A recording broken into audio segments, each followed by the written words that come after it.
Paano kung si Jimmy Alapag ang susunod na head coach ng Gilas Pilipinas? At ang mas malaking tanong, kung sakaling palitan niya si Tim Cone, upgrade ba talaga ito para sa Philippine basketball?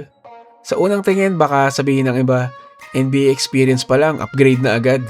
Pero kung susuriin natin ng mabuti ang journey ni Jimmy Alapag bilang coach, mas interesting ang debate kaysa sa simpleng comparison. Bago makarating sa NBA, nagsimula si Jimmy sa coaching pagkatapos ng kanyang legendary PBA career. Naging assistant coach siya ng Meralco, naging head coach ng Alab Pilipinas, at naging bahagi rin ng coaching staff ng Gilas Pilipinas. Noong 2019, dumating ang isang malaking opportunity. Nakasama si Jimmy Alapag sa Sacramento Kings Summer League coaching staff. At mula roon, tuloy-tuloy ang kanyang pag-akyat sa basketball coaching ladder. Noong 2021, naging assistant coach siya ng Stockton Kings, ang NBA G League affiliate ng Sacramento. Doon mas malalim niyang naranasan ang modern basketball, player development, film study, scouting, preparation, at ang level of detail na kinakailangan sa professional basketball. Pagkatapos ng 2 season sa Stockton, na-promote si Alapag bilang player development coach ng Sacramento Kings. Isang role na hinawakan niya sa loob ng 3 seasons. Sa kabuuan, halos 6 na taon siyang bahagi ng Kings organization bago siya bumalik sa Pilipinas noong 2026. At ngayon, nandito ang malaking tanong.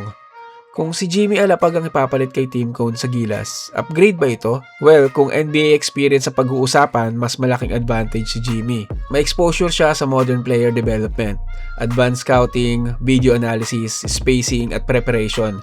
Posibleng makapagbigay siya ng bagong perspective sa Gilas, lalo na sa younger generation ng Filipino players.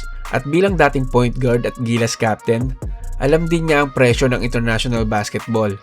Pero eto ang problema. Hindi automatic na upgrade ang NBA experience. Dahil si Tim Cone ay hindi basta-basta coach lang. Si Cone ay may decades of experience bilang head coach, championship pedigree at isang proven system. At pagdating sa pag-manage ng elite players at high-pressure situation, napakalaki ng lamang niya sa coaching experience. Kaya sigurong tamang sabihin na kung papalitan ni Jimmy si Tim Cone, hindi ito simpleng upgrade. Ito ay pagbabago ng direksyon. Kay Tim Cone, meron kang established system, experience, at proven leadership. Kay Jimmy Alapag, meron kang mas modern NBA influence approach, player development expertise, international exposure, at posibleng bagong basketball identity para sa Gilas. At isa pang interesting dito, according sa mga reports, naging bukas si Alapag sa posibilidad na makatulong sa Gilas matapos ang kanyang stint sa Sacramento. Pero kung ako ang tatanungin, baka hindi pa kailangan agad pag-usapan ang Jimmy versus Tim Cone. Ang mas exciting na tanong ay ito. Paano kung pagsamahin ang experience ni Tim Cone at ang modern NBA knowledge ni Jimmy Alapag?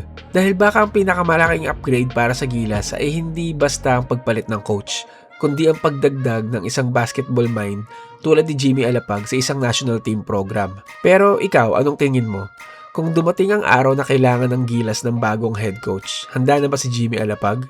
At ang mas importante, kung si Jimmy Alapag ang papalit kay Tim Cone, upgrade ba ito o masyado pang maaga? Comment down nyo lang ang inyong mga sagot. Maraming salamat ulit. Huwag kalimutang mag-subscribe, i-hit ang bell button, i-like, at panoorin ang mga nakaraan naming video. Maraming salamat. Peace out.